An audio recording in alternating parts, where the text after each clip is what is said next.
Una superficie equipotencial es un lugar geométrico donde existen puntos de igual potencial eléctrico. El corte de dichas superficies con un plano genera las líneas equipotenciales, las cuales son ortogonales a las líneas de campo y por ende al campo eléctrico. Los metales son un ejemplo de superficies equipotenciales. Estos son usados como electrodos. Cuando se tienen dos electrodos con cargas opuestas, se crea una diferencia de potencial eléctrico y así se generan un campo eléctrico, cuyas líneas de campo dependen de la posición y forma de los electrodos. Las líneas de campo y las superficies equipotenciales forman una red de líneas y superficies perpendiculares entre sí.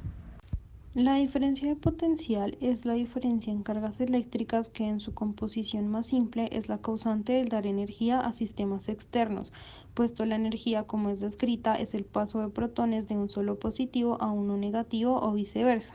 Entonces se dice que la diferencia de potenciales da el valor de potencia que es usado en un sistema. Además es el causante de las superficies equipotenciales, que es en sí el uso de las superficies para el traspaso energético. Dícese de forma que si la energía potencial o diferencia eléctrica es pasada a través de una superficie y sigue siendo constante, la superficie es una superficie equipotencial, pues no perdió ni ganó energía. Las líneas son las vías que llevan la energía por la superficie, pues son las causantes del transporte de energía a través de las superficies. Una superficie equipotencial puede tener uno o más líneas equipotenciales. La energía potencial de una partícula cargada al desplazarse sobre una superficie equipotencial en todo momento debe mantenerse constante, pues el concepto de superficie equipotencial dice que cualquier partícula que pase por una superficie equipotencial mantendrá su potencial eléctrico constante.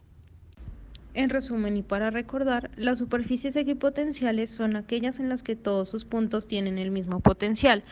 Las líneas de campo son líneas tangentes en todos sus puntos al vector intensidad de campo, y las superficies equipotenciales y las líneas de campo son perpendiculares entre sí.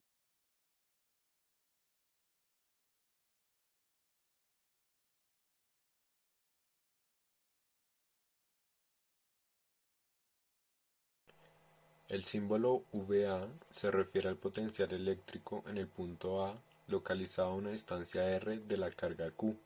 En general, cuando se conoce el potencial en el punto A, la energía potencial debida a la carga Q en ese punto se puede determinar con la siguiente fórmula.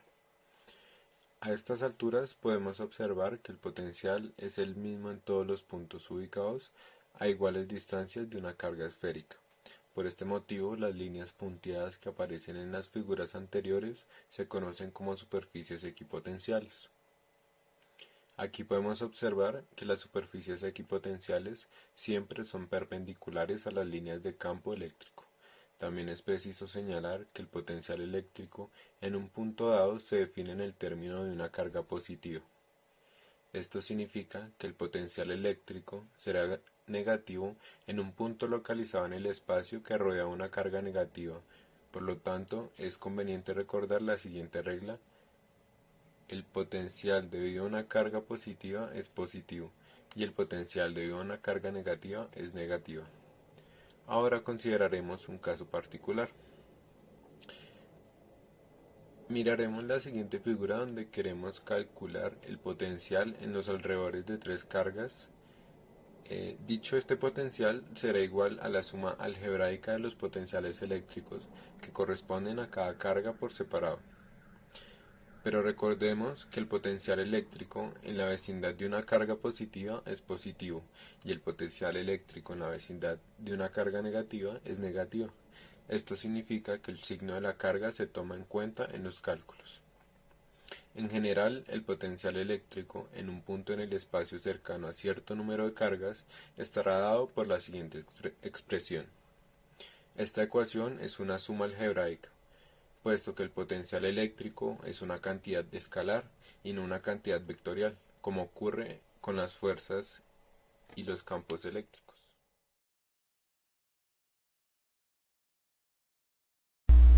Bueno, un ejemplo para comprender mejor el tema de superficies equipotenciales es a partir de una modelación.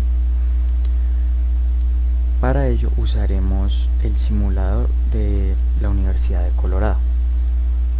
Aquí nos permite hallar, por decirlo así, campos eléctricos entre cargas. que se extienden hacia el infinito. Al ser positivo, positivo, estas se repelerán.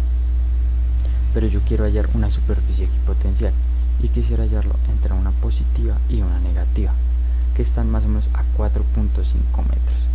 Entonces los ubicamos en la grilla. Cada cuadro, podemos retirar el campo eléctrico, cada cuadro equivale a 0.5 metros. Entonces 2, 4, 6, 8, 9 aproximadamente estaría acá a los 4.5 metros.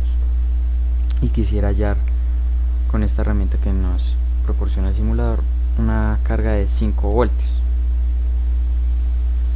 Acá está, 5 voltios aproximadamente en esta zona. Para ello podríamos utilizar una de las ecuaciones vistas anteriormente, tal como esta que vemos acá. El simulador nos proporcionaba dos cargas, una de menos 1 nanocoulomb y una de 1 nanocoulomb, pero como no nos proporciona la distancia, tendríamos que hallarlo por Pitágoras. Esto es otro complejo, pero no difícil de llegar. Bueno, una vez ya obtenida la ecuación, podremos hallar las coordenadas. Podemos obtenerlas a partir de esta herramienta que nos proporciona. Tomaremos como origen la carga negativa. Entonces esos 5 voltios que nos calcula la herramienta están en aproximadamente a 502.9 centímetros, lo que quiere decir que son 5.02 metros en el eje X, y en el eje Y estaría aproximadamente a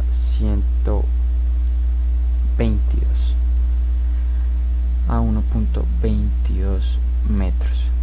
Así lo podríamos hacer con 5 coordenadas más, porque no es el único espacio que posee 5 voltios, sino que tiene cierta superficie en la cual este valor es constante. Por ejemplo, podemos obtener otros 5 voltios en esta zona. Por ejemplo, mira,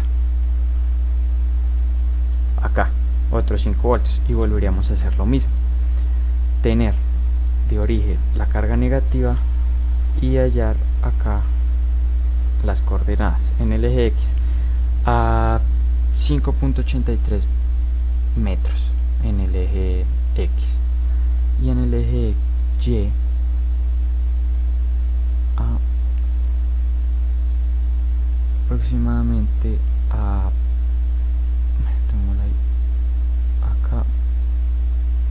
aproximadamente a 0.35 metros. Vale, una vez obtenidas estas coordenadas, fácilmente se pueden reemplazar en la ecuación dada anteriormente.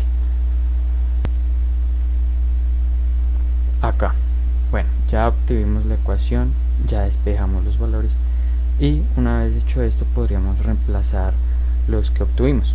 Por ejemplo, la primera carga estaba a 5.02 y la otra a 1.22, y la segunda a 5.83 y en Y 0.35. Pero lo ideal sería tomar más coordenadas, aproximadamente unas 5, y se puede graficar en otro software tal como GeoGebra, y nos daría tipo curva de nivel, y eso sería una superficie equipotencial. Un ejemplo de ello es el siguiente. Justo aquí se escribe la ecuación que se halló anteriormente y se procede a graficarla, y mira, nos da una figura geométrica donde en cada uno de estos puntos está esos 5 voltios constantes, y esto sería llamado una superficie equipotencial. La idea es similar a los mapas topográficos prácticamente, ya que se dibujan curvas de nivel que ponen puntos de la misma elevación. En este caso, esa elevación sería el voltaje, y se suelen dibujar líneas de intervalos que pues especifiquen que son del mismo voltaje. Eso sería un ejemplo de superficies equipotenciales y cómo se representan en un plano.